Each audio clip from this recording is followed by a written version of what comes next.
I want it to feel very real.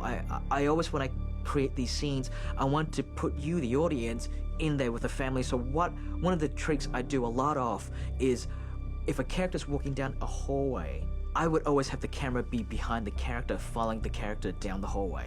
So you're there with them, you're walking with them, and so you don't know what's in front of them. Yeah, maybe the camera picks something up.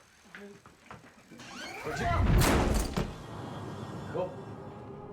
And you can see it in the actors that they respond to that they understand what he's trying to get, not only just performance-wise, but also by moving the camera in certain ways to build up the suspense and build up the scares. Sometimes you find in these kind of movies you write too many scares because you think, oh, it's just got to be scare after scare. You can't do that. You got to just build, slow it down, and then build the tension. That's one thing again. that James said. His first read, he goes, I love all these scares. There's just too many. He goes, we got to pull some of these out, and we're like, well, this is a horror movie, James. and he goes, we have to build the tension.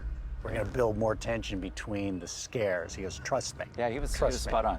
My approach for the scares and the suspense sequences in this film are definitely much more grounded. I tried to put into the film, you know, things that happen to the family, you know, things that they would see, that they would experience in this house, you know, a rocking chair on its own, like a creaking door.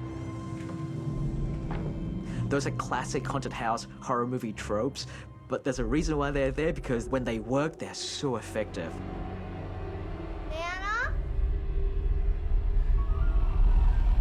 I've always said what makes scary movies work is not so much the visual, it's the sound. It's what you think you see through the sound design that is the most important thing.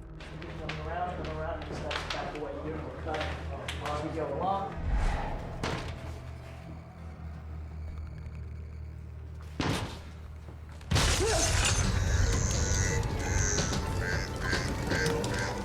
There's a difference in wanting to scare an audience and wanting to trick an audience. James is one of those people that never want to trick an audience. It's not about fooling them into thinking this is something different. He loves to scare you, but he's just not going to trick you.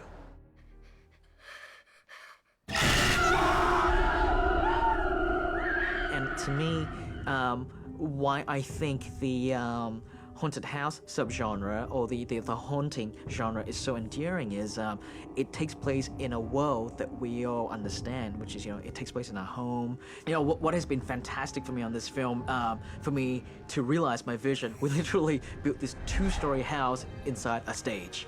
And that was amazing, you know, just like seeing how quickly it came together, and how, you know, we would talk about and how, you know, like Julia would find ways to accommodate how I want to shoot my sequences. Main driving force is like